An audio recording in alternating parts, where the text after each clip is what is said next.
Have you ever had a moment in your life when you discovered that everything you believed about yourself was a lie? That years of pain and humiliation were built on a complete fraud? Well, I had that moment, and it happened on my ex-husband's wedding day when I arrived with 3 little children holding my hands. My name is Sarah, and this is the story of how a man who called me defective for 8 years discovered that the problem was never me. But let's start from the beginning, because what happened at that wedding was just the end of a journey that almost destroyed me. And believe me, what you're about to hear will make you question everything about toxic relationships and second chances. It was 2019, and I had been married to David Williams for 8 years. David was a successful real estate agent in Phoenix, Arizona. He sold $500,000 homes like they were candy, drove a gleaming black BMW, and wore suits that cost more than most people's monthly salary. To the outside world, we were the perfect couple. But inside our 4-bedroom house in Scottsdale, I was living a silent nightmare. Because there's something about marriages that nobody tells you. When there are no children, people start looking for someone to blame. And in our case, the blame always fell on me. Sarah, when are you going to give us grandchildren? David's mother, Linda, asked this question every time she visited us. She looked at me like I was a broken appliance that needed to be replaced. David would just smile awkwardly and change the subject, but I could see the disappointment in his eyes. I remember the smell of burnt coffee in the kitchen on a Tuesday morning when David first let slip what he really thought. Maybe we should accept that some people just weren't meant to be parents, he said, without even looking at me. Those words cut like a blade, because he didn't say we, he said some people, and I knew exactly who he meant. What I didn't know at that moment was that David was already planning to replace me, and the woman he chose for that was about to learn the same painful lesson I did. But let me take you back to the beginning, to show you how a love story can slowly turn into a nightmare when pride and assumptions take over. When David and I first met at Arizona State University in 2009, I was a junior studying communications, and he was a senior in business. I was working part-time at a campus coffee shop to pay for my textbooks, and he would come in every Tuesday and Thursday after his real estate law class. He always ordered the same thing: large black coffee, no sugar, and a blueberry muffin. But what caught my attention wasn't his order. It was how he always left a $5 tip on a $3 purchase. When I finally asked him about it, he smiled and said, "My mom worked 3 jobs to put me through school. I know what it's like." That vulnerability, that kindness, that's the David I fell in love with. Our first date was at a little Mexican restaurant near campus. He was nervous, spilling salsa on his shirt and apologizing every 5 minutes.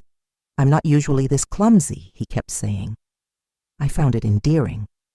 Here was this confident guy who commanded attention in business classes, reduced to a nervous wreck because he wanted to impress me. "You know what I love about you, Sarah," he said that night, walking me back to my dorm. "You see people for who they really are, not what they pretend to be." If only I had remembered those words years later. We dated for 2 years before he proposed. It was nothing fancy, just the 2 of us on South Mountain at sunset, with the entire Phoenix Valley spread out below us. "I don't have much to offer you right now," he said, getting down on one knee with a simple silver ring. "But I promise I'll spend my whole life trying to make you happy." I said yes without hesitation, because I believed him. Because I loved the man who left big tips for struggling students and who wasn't afraid to show his vulnerable side. We got married in 2011, a small ceremony at my parents' church in Tempe. David's mother, Linda, was already showing signs of the woman she would become. During the reception, she pulled me aside and said, "I hope you know how lucky you are." David could have had any girl he wanted. Even then, I should have seen the red flag. But I was young and in love, and I thought marriage would soften her edges. The first few years were actually happy. David was building his real estate career, working long hours but always making time for us. We'd have date nights every Friday, even if it was just takeout Chinese food and a movie at home. He'd bring me flowers for no reason, leave little notes in my lunch bag. "When we have kids," he'd say, lying in bed on Sunday mornings, "I want to be the kind of dad who coaches Little League and helps with homework. When we have kids, not if, when." The first year of trying to conceive was exciting. Every month felt like a new possibility. David would come home with pregnancy tests and we'd wait together for the results. When they came back negative, he'd hold me and say, "Next month, baby. Next month will be our month." But by the second year, the excitement had turned to anxiety. By the third year, it had become an obsession. David started tracking my cycle more carefully than I did. He bought ovulation kits in bulk, scheduled our intimate moments like business appointments. The spontaneity, the joy, it all disappeared, replaced by a clinical determination that felt more like a job than love. "Maybe you should see a doctor," he suggested after our third year of trying, "just to make sure everything's working properly." I went to Dr. Patricia Chen, ironically Victoria's aunt, though I wouldn't learn that connection until much later. Dr. Chen ran basic tests and found nothing obviously wrong. "Sometimes it just takes time," she said. "Keep trying, stay relaxed, and come back in 6 months if nothing happens." But David wasn't satisfied with "sometimes it just takes time." He wanted answers, solutions, someone to fix. "What about you?" I asked him one evening. "Shouldn't we both get tested?" His reaction was swift and defensive. "Sarah, there's nothing wrong with me. I'm healthy, I exercise, I don't smoke. The problem isn't on my end." That was the first time he used the word problem in relation to our situation. Not challenge or delay, problem. And he'd already decided where that problem lay. Linda, his mother, wasn't helping matters. She'd call every Sunday, and the conversation always turned to grandchildren. "You know, David," she'd say, loud enough for me to hear from the kitchen, "your cousin Mark's wife just had twins. They weren't even trying." The implication was clear. If other women could do it, why couldn't I? By year 4, David had stopped being supportive and started being impatient. The gentle encouragement became pointed questions. "Did you take your vitamins? Are you tracking your temperature? Maybe you should try that fertility diet I read about online." I felt like a science experiment that kept producing failed results. Year 5 brought the first real fights. David would come home from work frustrated about something, a deal that fell through, a difficult client, and somehow it would always circle back to our childless state. "You know what kills me?" he said one night after a particularly bad day. "I'm selling dream homes to families with 3 kids, and I can't even have one of my own." "We can't have one of our own," I corrected him.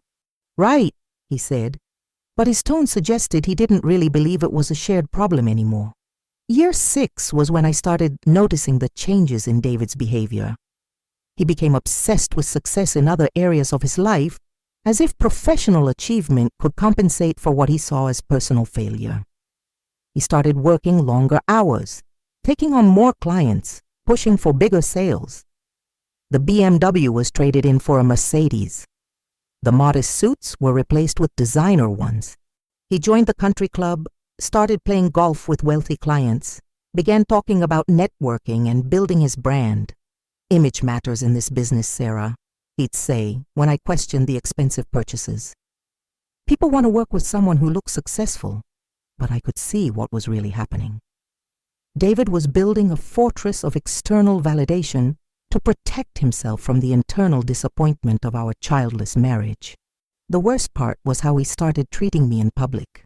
At social events, when people asked about children, David would get this tight smile and say, "We're still working on it," while his hand would find the small of my back, not in comfort, but in a way that felt like blame.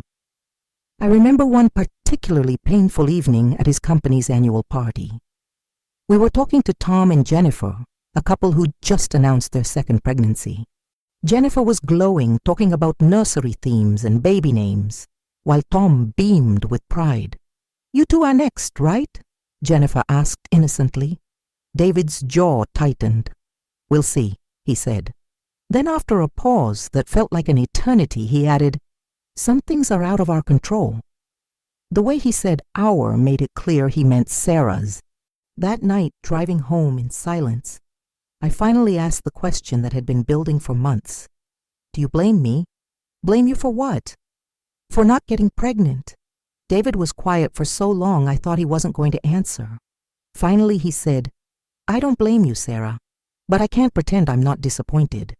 Year 7 brought a new level of desperation. David started researching fertility clinics, alternative treatments, anything that might fix me. He'd print out articles about diet changes, exercise routines, stress reduction techniques. Look at this, he'd say, shoving a printout in my face. This woman tried acupuncture and got pregnant after 6 years. Maybe you should try acupuncture. I tried everything he suggested. Acupuncture, yoga, meditation, cutting out caffeine, adding supplements, changing my diet. I became a full-time project for David to manage, a problem for him to solve, but nothing worked.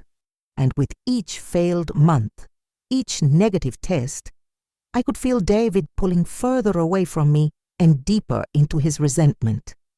The beginning of year 8 was when I started noticing the real changes. David's phone habits shifted, always face down, always password protected, always out of reach. He started working late more often, attending networking events that seemed to happen every week. Who's Victoria? I asked one evening, having overheard him mention the name during a phone call. New intern at the office, he said without looking up from his laptop. Recent graduate, very ambitious. Reminds me of myself when I was starting out. Something in his tone made me pay attention. There was a warmth there, an enthusiasm I hadn't heard when he talked about me in years. I started noticing other things. David began working out more, buying new clothes, using a different cologne. He'd always been particular about his appearance, but this felt different. This felt like someone trying to impress someone new. The final confirmation came on a Thursday evening in March. David was in the shower, and his phone buzzed with a text message. The preview showed on the lock screen. Victoria, can't wait to see you tomorrow. My hands shook as I stared at that heart emoji. In 8 years of marriage, David had never sent me a heart emoji. Our text conversations had become purely functional. Pick up milk on your way home, or running late, eat without me. But here was Victoria, whoever she was, getting heart emojis and expressions of anticipation. That night, lying in bed next to my husband, I felt more alone than I ever had in my life. The man I'd loved for nearly a decade, the man I'd built a life with, was already emotionally gone. I was just the last to know. I started paying closer attention to David's patterns. The late nights at the office always seemed to coincide with days when he was particularly cheerful in the morning. The networking events happened with suspicious regularity. And his phone had become like a third person in our marriage. Always present, always demanding his attention. One evening, I decided to drive by his office around 8 p.m. when he'd said he'd be working late on a big presentation. The parking lot was nearly empty, but I could see lights on in the conference room. Through the window, I saw David and a young blonde woman sitting very close together, looking at a laptop screen. Her hand was on his arm, and they were both laughing. I sat in my car for 20 minutes watching them, watching my husband be animated and engaged in a way I hadn't seen in years, watching him be the man I fell in love with, just not with me. That's when I knew our marriage was over, even if David hadn't told me yet. The confrontation came 2 weeks later, on a Friday evening that started like any other. David came home from work with that same expression I'd been seeing more often, relief mixed with determination, like someone who'd finally made a difficult decision. Sarah, we need to talk. 4 words every spouse dreads hearing. David sat in the leather armchair he loved, the one that cost $3,000, and that I always found uncomfortable. He didn't invite me to sit. At that moment, looking at the man I had shared 8 years of my life with, I realized something terrible. I didn't recognize him anymore. Or maybe for the first time, I was seeing who he really was. I met someone, he said. as if he were commenting on the weather. Someone who can give me what you never could. The words hit me like a physical blow, even though I'd been expecting them. Hearing it confirmed was different from suspecting it. Victoria, I said. It wasn't a question. David's eyes widened slightly. How did you... I'm not stupid, David. The late nights, the phone calls, the way you've been acting. How long? He had the decency to look ashamed, at least. 6 months. 6 months. Half a year of lies, of pretending to be a loving husband while building a relationship with someone else. And she's pregnant, I said. Again, not really a question. I could see it in his face, the pride he was trying to hide. He picked up his phone and showed me a picture. Victoria, radiant, holding a positive pregnancy test. 2 months, he said with a smile I hadn't seen in years. She accomplished in 2 months what you couldn't in 8 years. The cruelty of that statement took my breath away. Not just the fact of his infidelity, but the way he was using it as proof of my inadequacy. David, I said, my voice surprisingly steady. In all these years, did you ever get tested? Did you ever consider that maybe the problem wasn't me? He laughed, actually laughed. Sarah, please, don't try to blame me now. Victoria is pregnant. That proves the problem was never me. At that moment, I stored that information like a treasure. David had never been tested. Never. In 8 years of marriage, he simply assumed I was the problem. I want a divorce, he continued, as if we were discussing dinner plans. The papers are already drawn up. My lawyer says we can settle everything amicably. You can keep your car and half of the savings account. I keep the house. How generous of you, I said. And for the first time in months, I felt something other than sadness. I felt anger, clean, pure anger. Don't be like that, Sarah. This doesn't have to be ugly. Doesn't have to be ugly. I stood up, finally finding my voice.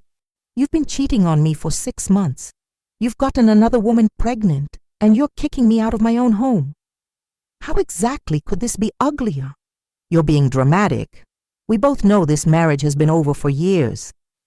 No, David. You've been over this marriage for years. I've been trying to save it. The next few days were a blur of practical arrangements and emotional devastation. David moved out temporarily, staying at a hotel, while Victoria prepared to move into what had been our home. The speed of it all was breathtaking, like he'd been planning this transition for months, which I realized he probably had. I called my sister Jessica, who lived in Scottsdale, about 20 minutes away.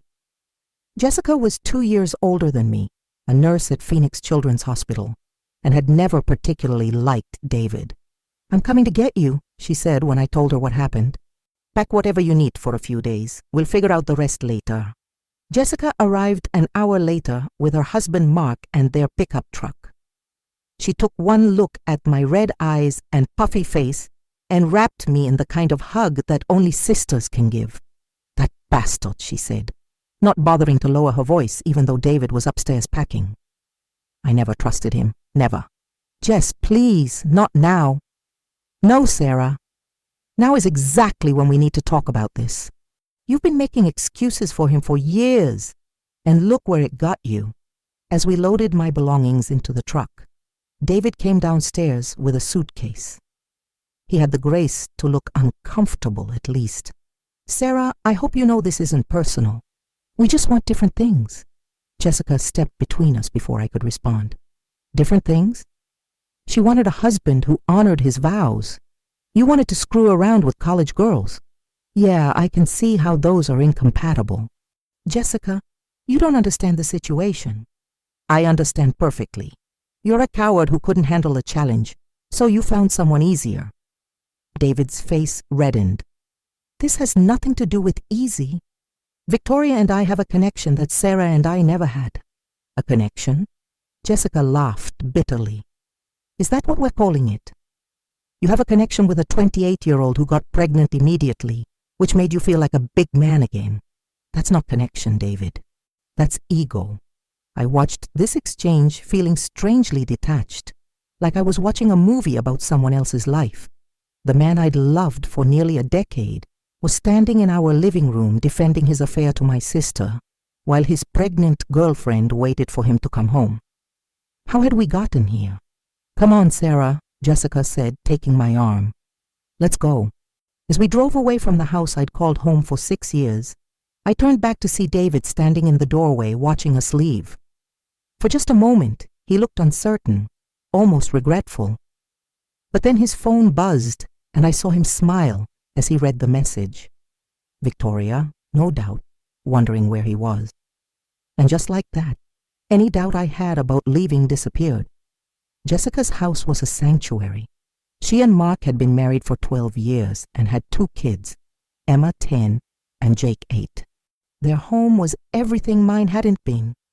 Chaotic, loud, full of life and laughter, and the beautiful mess that comes with children. "Aunt Sarah," Emma squealed when we walked in, throwing her arms around my waist. "Are you having a sleepover?" "Something like that, sweetheart," I managed, trying not to cry at her innocent enthusiasm. That first night, after the kids were in bed, Jessica and I sat on her back patio with a bottle of wine and 8 years of unspoken truths. "I should have said something sooner," Jessica began. "About David, about how he treated you." "What do you mean?" "Sarah, he's been diminishing you for years. Every family gathering, every conversation, he'd find ways to make little digs about your career, your opinions, your fertility. He made you smaller so he could feel bigger." I thought about all the times David had corrected me in public, all the times he'd dismissed my ideas or made jokes at my expense. I told myself it was just his sense of humor, that he didn't mean anything by it. I kept thinking it would get better, I said, that once we had kids, he'd be happy again. He'd be the man I married. "Honey, the man you married was probably never real. Some people can only maintain a facade for so long before their true nature comes out." We sat in comfortable silence for a while, listening to the sounds of suburban Phoenix settling into night. Finally, Jessica asked the question I'd been dreading. "What are you going to do now?" "I don't know. I don't have anywhere to go, no real savings of my own. David handled all our finances. You can stay here as long as you need. But Sarah, I think you should see a doctor." "A doctor? Why?" "Because in all these years of trying to get pregnant, of David blaming you for not conceiving, did you ever get a complete fertility workup?" I thought about it. "I saw Dr. Chen a few times, had some basic tests." "Basic tests aren't enough. I work in healthcare, Sarah. I see couples struggling with infertility all the time. The first thing any good doctor does is test both partners completely. Did David ever get tested?" He refused. Said there was nothing wrong with him.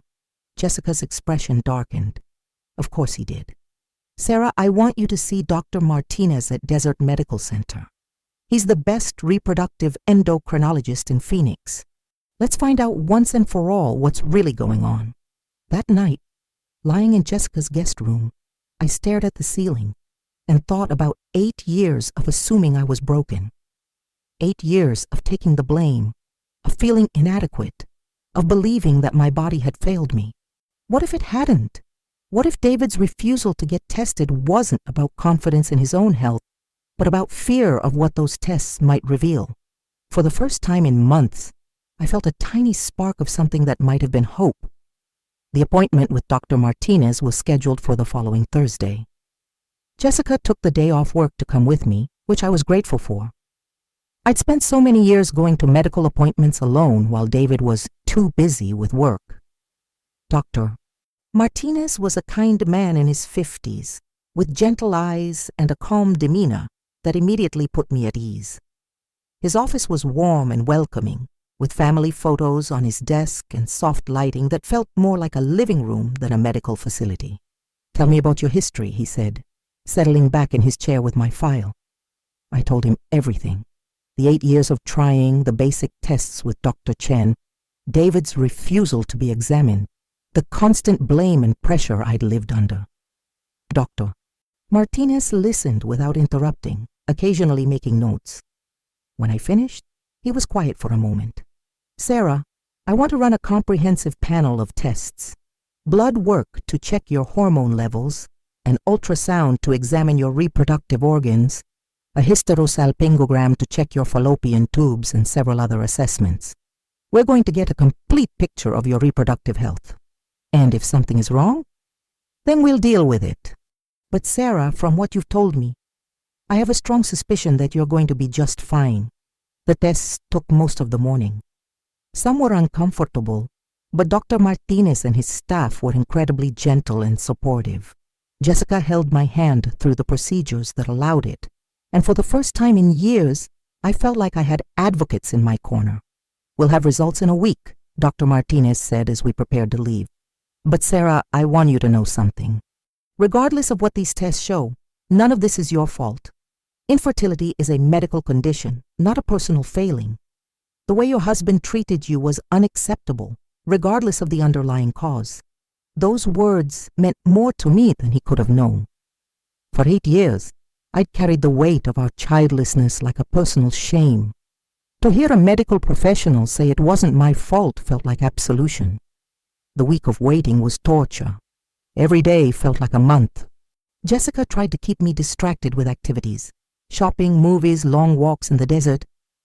But my mind kept circling back to the same questions. What if I really was the problem? What if David had been right all along? On the day of my follow-up appointment, I was so nervous I could barely eat breakfast. Jessica drove me to the clinic, chattering about work gossip to try to keep my mind occupied. Dr. Martinez called us into his office with a smile on his face, which I took as a good sign. Sarah, he said, opening my file, I have excellent news. You are completely healthy. Your hormone levels are perfect, your ovulation is regular, your fallopian tubes are clear, and your uterus shows no abnormalities. There is absolutely nothing preventing you from getting pregnant. The room spun. But I never got pregnant. 8 years, doctor. Which brings us to an important question. In all that time, did your husband ever have a semen analysis or any other fertility testing? Never. He always refused. Dr. Martinez nodded grimly. Sarah, male factor infertility accounts for about 40% of all fertility issues. The fact that your husband refused testing while blaming you is not only medically irresponsible, it's emotionally abusive. Jessica grabbed my hand. I knew it. I knew that bastard was the problem. Doctor, I said, my voice barely a whisper, are you saying that all these years you've been carrying blame that was never yours to carry? You are a healthy woman with normal fertility. If your husband had been willing to be tested and treated, you might very well have had children by now. I broke down completely. 8 years of shame, of feeling broken, of believing I was less than a woman, all of it based on a lie that David had been happy to let me believe, rather than face the possibility that he might be the one with the problem. The months following my diagnosis were a strange mix of grief and liberation. Grief for the years I'd lost believing I was defective, and liberation from the crushing weight of that false belief. I threw myself into rebuilding my life. I'd always been interested in marketing and communications, but David had discouraged me from pursuing it seriously. You don't have the personality for business, he'd said. You're too soft, too emotional. Now, with nothing left to lose, I decided to prove him wrong. I started small, offering social media management services to local small businesses. My first client was Maria, who owned a little Mexican restaurant in Tempe. She paid me $300 a month to manage her Facebook and Instagram accounts, and within 2 months, her foot traffic had increased by 40%. Word spread quickly in the tight-knit small business community. Soon I had a coffee shop, a boutique, and a yoga studio as clients. I was working from Jessica's dining room table, but I was happier than I'd been in years. You're glowing, Jessica said one evening, as I worked on a campaign for a local bakery. I haven't seen you this excited about anything in forever. She was right. For the first time in my adult life, I was building something that was entirely mine. No one was telling me I wasn't good enough, smart enough, or capable enough. I was succeeding on my own terms. It was around this time that I met Michael. I was working at a coffee shop in Tempe, taking advantage of their free Wi-Fi and the creative energy that comes from being around other people. I'd been there for about 2 hours when a man at the next table leaned over. "Excuse me, I don't mean to interrupt, but I couldn't help noticing your work. Are you in marketing?" He was probably in his late 30s, with kind eyes and an easy smile. He wore a simple button-down shirt and jeans, and there was something immediately trustworthy about him. "I am," I said, closing my laptop slightly. "Sorry, was I being too loud with my phone calls?" "Not at all. I'm Michael, by the way, Michael Johnson." He extended his hand. "I teach high school history, and I've been trying to figure out how to promote our school's fundraising events on social media. I'm completely hopeless at it." We ended up talking for 3 hours. Michael was a widower. His wife had died in a car accident 3 years earlier, and he taught at a Title Lang school in South Phoenix. He was passionate about his students, funny without being cruel, and when he talked about his late wife, it was with love rather than bitterness. "She would have liked you," he said as we prepared to leave. "She always said I needed to meet someone who could challenge me intellectually." "Is that what I'm doing?" I asked, surprised by my own flirtation. "Definitely. Would you like to have dinner sometime? I promised to only talk about the Revolutionary War for half the evening." I said yes, and for the first time since my divorce, I felt excited about the future. Dating Michael was like learning to breathe again. He was everything David wasn't: patient where David was demanding, supportive where David was critical, secure where David was threatened by my success. Our first real date was at a small Italian restaurant in Old Town Scottsdale. Michael arrived with a single sunflower. "Roses seem too presumptuous," he said, and spent the evening asking me questions about my business, my dreams, my thoughts on everything from politics to travel. "You're really building something special," he said when I told him about my marketing consultancy. "How does it feel to be your own boss?" "Terrifying and exhilarating," I admitted. "For so long, I let someone else define what I was capable of.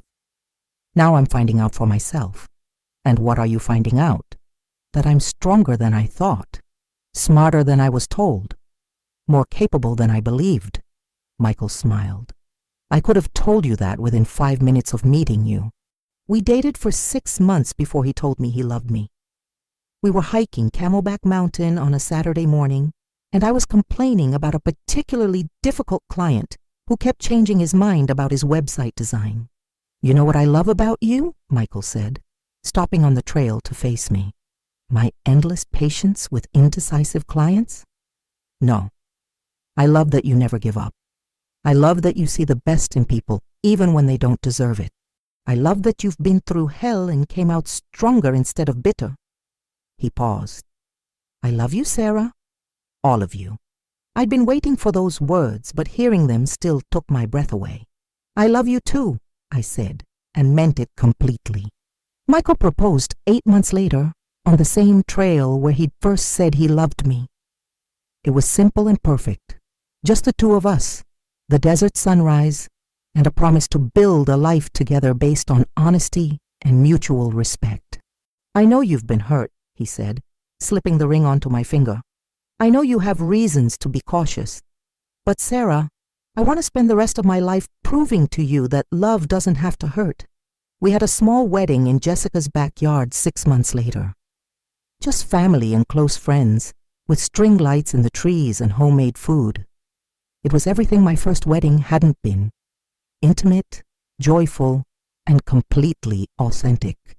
David wasn't invited, obviously, but I heard through mutual friends that he and Victoria had gotten married in a lavish ceremony at the Four Seasons. 500 guests, a 10-piece band, and enough flowers to stock a florist shop. It sounded exhausting. "Do you ever regret it?" Jessica asked me during the reception, as we watched Michael dance with her daughter Emma. "Regret what?" "Not fighting harder for your marriage, not trying to work things out with David." I watched my new husband spin my niece around the makeshift dance floor, both of them laughing. "Jess, you can't fight for a marriage when only one person is fighting. David checked out years before he left. I just didn't want to admit it." "And now?" Now I'm married to a man who sees me as a partner, not a project, who celebrates my successes instead of feeling threatened by them, who would never, ever make me feel like I was broken.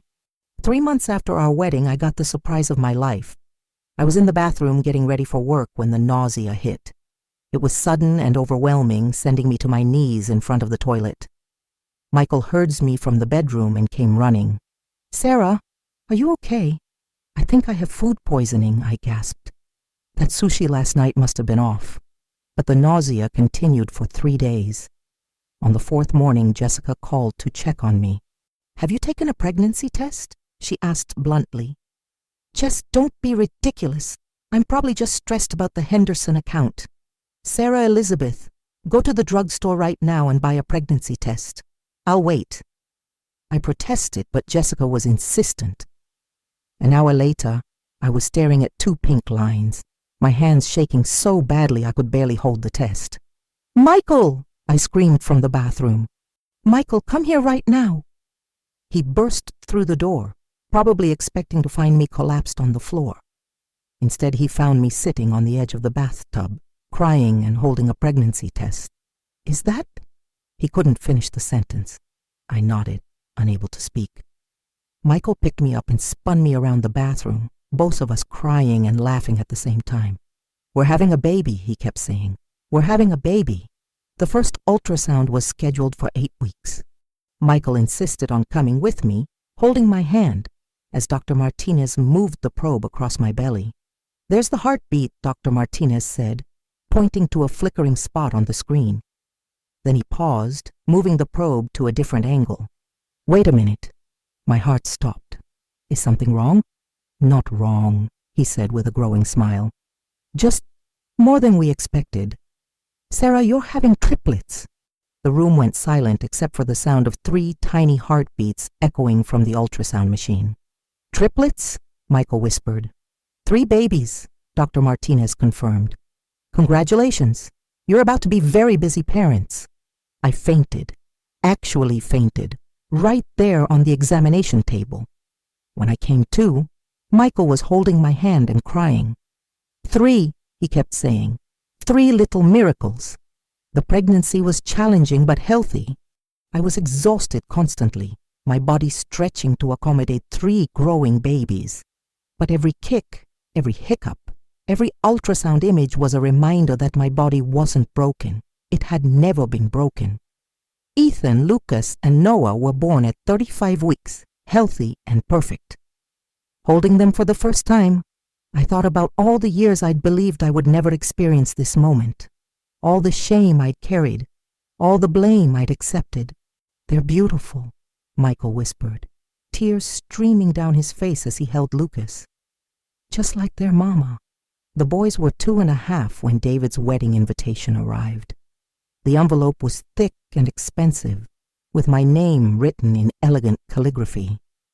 Inside was an invitation to the wedding of David Williams and Victoria Chen, to be held at the Four Seasons Scottsdale. What made it particularly cruel was the handwritten note at the bottom. "Front row seat reserved. Hope to see you there. David." Jessica was furious when I showed her the invitation. What kind of sick person invites their ex-wife to their wedding, and to the front row, no less? But I understood exactly what David was doing. He wanted to parade his new life in front of me, to show me what I'd lost when he left me. He wanted me to see his beautiful young wife, probably glowing with pregnancy again, and feel small and inadequate. What he didn't know was that I was no longer the broken woman he'd left behind. "Are you going to go?" Michael asked that evening, as we watched the boys play in the backyard. "I'm thinking about it." "Sarah, you don't owe him anything. You don't need to put yourself through that." "I know." "But Michael, for 8 years I believed I was the problem. For 8 years I carried shame that was never mine to carry. Maybe it's time David learned the truth." Michael was quiet for a long moment, watching Ethan chase a butterfly, while Lucas and Noah built a tower with blocks. "If you want to go, I support you," he said finally. "But promise me you're not doing this for revenge." "I'm not," I said, and I meant it. "I'm doing it for closure, for the woman I used to be, who deserved better than what she got." The next morning, I called the number on the invitation and RSVP'd for 4 guests. 4?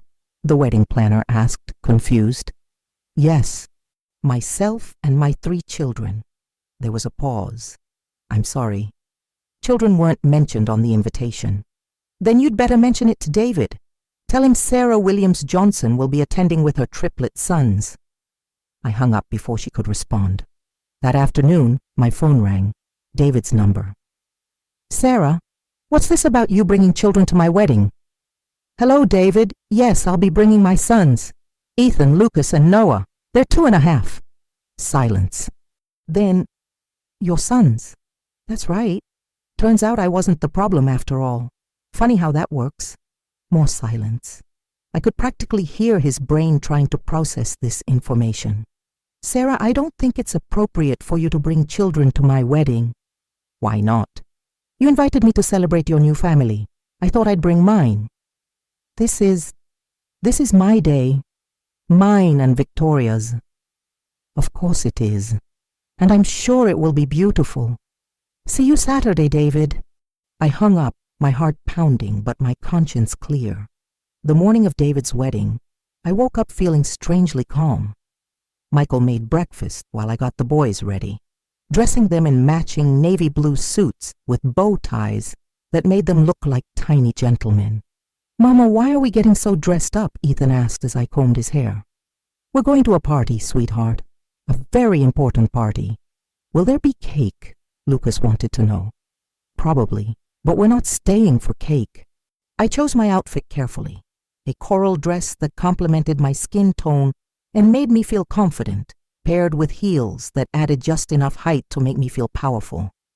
My hair was styled in an elegant updo, and I wore the pearl earrings Michael had given me for our first anniversary. You look beautiful, Michael said, kissing my forehead as we prepared to leave. Are you sure you want to do this? I'm sure. It's time. We drove to the Four Seasons in my Tesla Model S, a car I'd bought for myself when my business really took off. The boys were excited about the fancy car ride, chattering in the back seat about the buildings and palm trees we passed. The Four Seasons was decorated beautifully for the wedding. White flowers everywhere, a red carpet leading to the entrance, and guests arriving in expensive cars and designer outfits. It was exactly the kind of ostentatious display David had always loved. Ready? Michael asked, taking my hand. Ready. We walked into the venue together, me holding Noah's hand while Ethan and Lucas flanked us on either side. The effect was immediate and dramatic. Conversations stopped mid-sentence. Heads turned, whispers began. Is that Sarah? She has children. How many are there? They looked just like her. I walked slowly down the center aisle, my head held high, my sons beside me like tiny bodyguards. The front row seat David had reserved for me was right where he'd promised, front and center, impossible to miss. As we took our seats, I could feel every eye in the room on us. But for the first time in years, the attention didn't make me want to hide. I sat straight and proud, my beautiful boys beside me, living proof that I had never been the problem. David was at the altar in his black tuxedo, and when our eyes met, I saw something I'd never seen before on his face, pure panic. The wedding march began, and Victoria appeared at the back of the aisle in a dress that probably cost more than most people's cars. She was beautiful, glowing, everything a bride should be. But as she walked down the aisle, her eyes found mine, and I saw her expression change from joy to confusion to something that looked like fear. She'd heard about me, obviously. The ex-wife who couldn't have children. The woman David had left because she was defective. Except here I was, with 3 beautiful children, very obviously not defective at all. The ceremony began normally enough. The pastor welcomed everyone, spoke about love and commitment, and began the traditional wedding liturgy. But there was an undercurrent of tension in the room that everyone could feel. Victoria kept glancing at me during the vows, her smile becoming more strained with each look. David was trying to focus on his bride, but I could see him stealing glances at my boys. his face growing paler by the minute. When the pastor asked if anyone had any reason why these two should not be wed, the silence was deafening. For a moment, I considered standing up, but I didn't need to. The truth was sitting right there in the front row for everyone to see. It was during the ring exchange that Victoria finally broke. "Wait," she said, loud enough for the microphone to pick up. "I need to ask something." The pastor looked confused. "Miss Chen," Victoria turned to face the congregation, her eyes finding mine. "That woman in the front row, with the 3 children, is that your ex-wife?" A collective gasp went through the room. David's face went white. "Victoria, please, let's finish the ceremony." "No!" Victoria's voice was getting louder. "You told me she was sterile. You told me that's why you divorced her. But she's sitting right there with 3 children. The murmur in the crowd was growing louder. People were taking out their phones, recording what was clearly about to become a very public confrontation. I stood up slowly, Noah in my arms, Ethan and Lucas beside me. "My name is Sarah," I said, my voice clear and calm. "And these are my sons, Ethan, Lucas, and Noah." Victoria stared at me, then at David, then back at me. "You told me she couldn't have children." "I thought," David started, but Victoria cut him off. "You thought? Or you never bothered to find out?" She turned back to me. "Ma'am, I'm sorry to ask this so publicly, but are these children yours biologically?" "Yes," I said simply. "They are. And how old are they?" 2.5. Victoria did the math quickly. "So you had them after your divorce from David?" "Yes, with my husband Michael." The room erupted. People were talking over each other, phones were flashing, and David looked like he wanted to disappear into the floor. Victoria pulled off her veil and threw it down. "You lied to me," she said to David, her voice shaking with rage. "You destroyed that woman's life, made her believe she was broken, when the problem was you all along. Victoria, please, we can talk about this later." "No, we can't." She turned to the congregation. "This man told me his ex-wife was infertile, that she had failed him as a woman. He made me believe that I was special because I could give him what she couldn't. But it was all a lie."